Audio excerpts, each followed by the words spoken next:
ആകാശവാണി.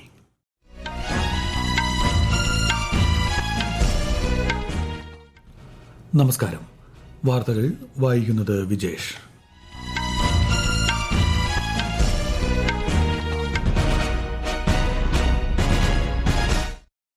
പ്രധാന വാർത്തകൾ.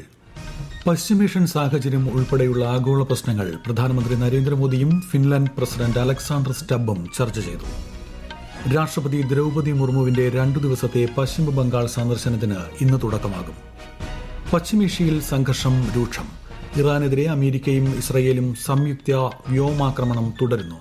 മേഖലയിൽ നാളെ മുതൽ ഈ മാസം 11 വരെ നടത്താനിരുന്ന 10ാം ക്ലാസ് പരീക്ഷ റദ്ദാക്കി CBSE.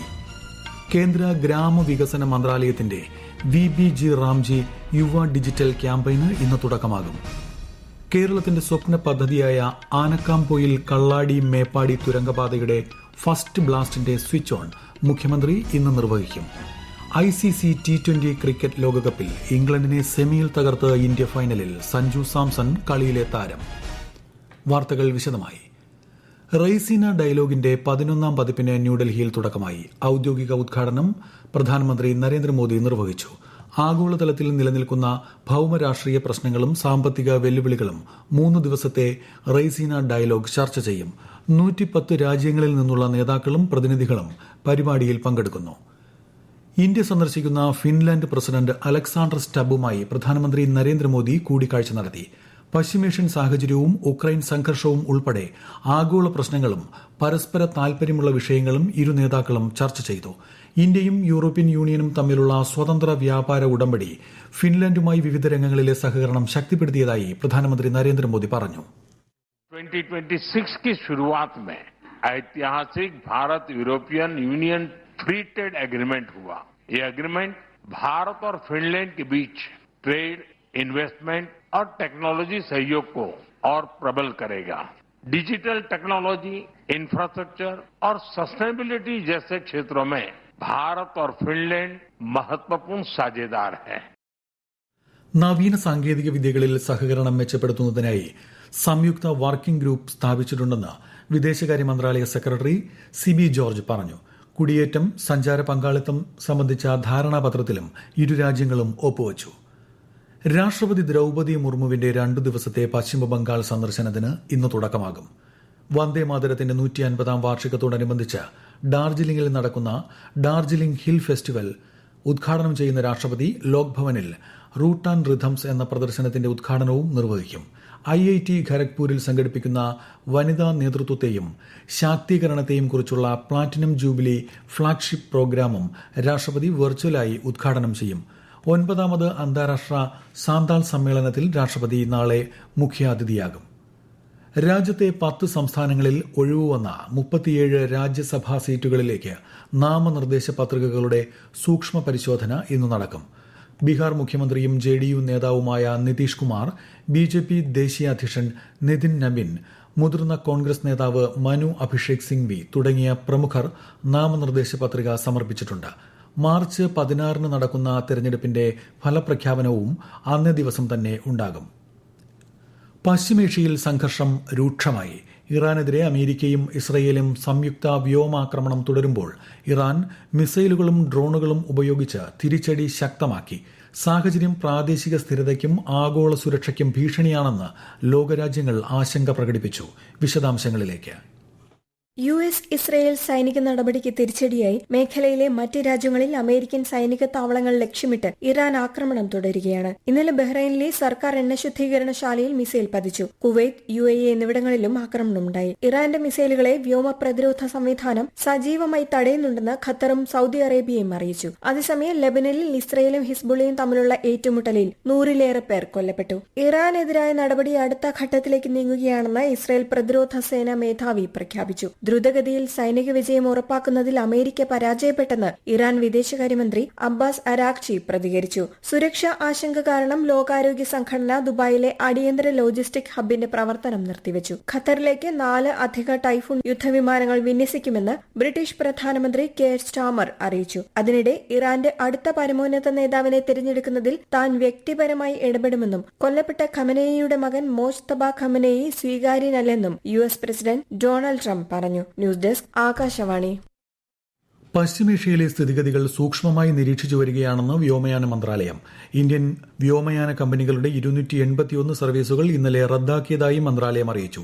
സഹായത്തിനായി യാത്രക്കാർക്ക് 11-246-011-246-32987 എന്നീ ഹെൽപ്പ് ലൈൻ നമ്പറുകളിൽ ബന്ധപ്പെടാം. പശ്ചിമേഷ്യൻ മേഖലയിൽ CBSE നാളെ മുതൽ ഈ മാസം 11 വരെ നടത്താനിരുന്ന 10ാം ക്ലാസ് പരീക്ഷ റദ്ദാക്കി. നേരത്തെ മാറ്റിവെച്ച 2, 5, 6 തീയതികളിലെ പരീക്ഷകളും റദ്ദാക്കിയിട്ടുണ്ട്. 10ാം ക്ലാസ് പരീക്ഷ ഫലപ്രഖ്യാപനം സംബന്ധിച്ച തീരുമാനം പിന്നീട് അറിയിക്കും. അതേസമയം നാളത്തെ 12ാം ക്ലാസ് പരീക്ഷ മാറ്റിവെച്ചു. പുതുക്കിയ തീയതി പിന്നീട് പ്രഖ്യാപിക്കും. വിവിധ സംസ്ഥാനങ്ങളിലെ കേന്ദ്രഭരണ പ്രദേശങ്ങളിലെയും ഗവർണർമാരെ നിയമിക്കാനുള്ള ഉത്തരവിൽ രാഷ്ട്രപതി ദ്രൌപതി മുർമു ഒപ്പുവച്ചു. പശ്ചിമബംഗാൾ ഗവർണർ CV ആനന്ദബോസിന്റെ രാജിയും രാഷ്ട്രപതി അംഗീകരിച്ചു. തമിഴ്നാട് ഗവർണർ RN രവിയെ പശ്ചിമബംഗാൾ ഗവർണറാക്കി. കേരള ഗവർണർ രാജേന്ദ്ര വിശ്വനാഥ് ആർലേക്കർ തമിഴ്നാട് ഗവർണറുടെ ചുമതല നിർവഹിക്കും. ഡൽഹി ലഫ്റ്റനന്റ് ഗവർണർ വിനയ് കുമാർ സക്സേനയെ ലഡാക്കിന്റെ ലഫ്റ്റനന്റ് ഗവർണറായി നിയമിച്ചു. ഈ വാർത്തകൾ ആകാശവാണിയിൽ നിന്ന്. ആകാശവാണി വാർത്തകളും വാർത്താ അധിഷ്ഠിത പരിപാടികളും all India radio news Thiruvananthapuram YouTube ചാനലിലും all India radio news Thiruvananthapuram Facebook പേജിലും AIR ന്യൂസ് _തിരുവനന്തപുരം ഇൻസ്റ്റഗ്രാം അക്കൌണ്ടിലും AIR ന്യൂസ് _TVM X ഹാൻഡിലും ലഭ്യമാണ്. ICC T20 ക്രിക്കറ്റ് ലോകകപ്പിൽ ഇംഗ്ലണ്ടിനെ കീഴടക്കി ഇന്ത്യ ഫൈനലിൽ. മുംബൈയിലെ വാങ്കഡെ സ്റ്റേഡിയത്തിൽ ഇന്നലെ നടന്ന ആവേശകരമായ 2ാം സെമിഫൈനലിൽ 7 റൺസിനാണ് ടീം ഇന്ത്യയുടെ വിജയം. ഉജ്ജ്വല ബാറ്റിംഗ് തുടർന്ന സഞ്ജു സാംസൺ കളിയിലെ താരമായി. ആകാശവാണി പ്രതിനിധി സുരേഷ് ബാബു തയ്യാറാക്കിയ റിപ്പോർട്ട്. ഇന്ത്യ ഉയർത്തിയ 254 റൺസ് എന്ന വിജയലക്ഷ്യത്തെ പിന്തുടർന്ന ഇംഗ്ലണ്ട് കിണഞ്ഞു പരിശ്രമിക്കുകയായിരുന്നു. 48 പന്തിൽ നിന്നും 105 റൺസ് നേടിയ ജേക്കബ് ബെത്തലിന്റെ ഒറ്റയാൾ പോരാട്ടം ടീമിനെ വിജയത്തിലെത്തിക്കുമെന്ന് കരുതിയെങ്കിലും പക്ഷേ അതുണ്ടായില്ല.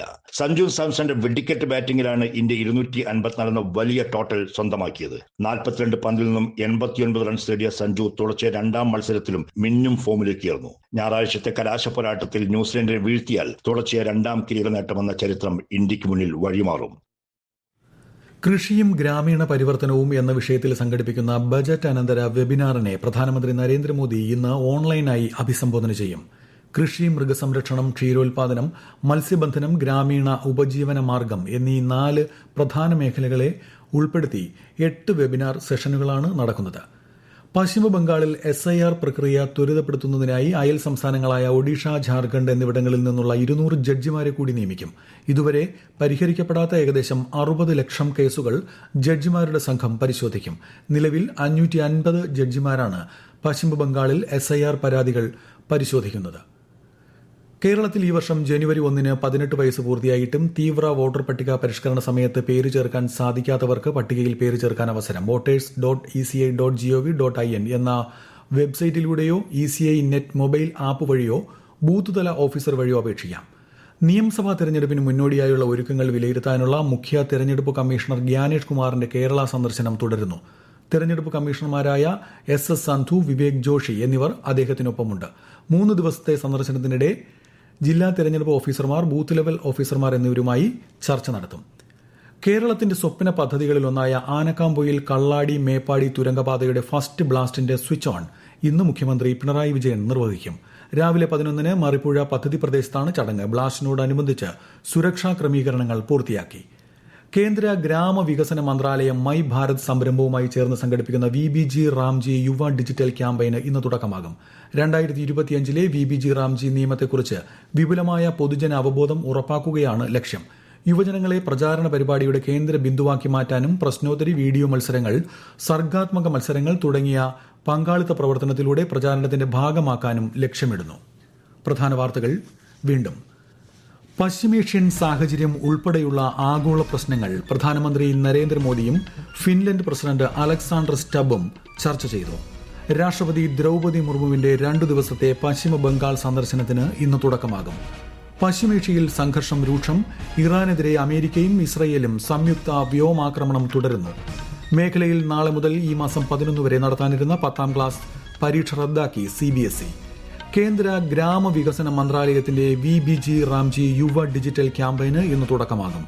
കേരളത്തിന്റെ സ്വപ്ന പദ്ധതിയായ ആനക്കാംപൊയിൽ കള്ളാടി മേപ്പാടി തുരങ്കപാതയുടെ ഫസ്റ്റ് ബ്ലാസ്റ്റിന്റെ സ്വിച്ച് ഓൺ മുഖ്യമന്ത്രി ഇന്ന് നിർവഹിക്കും.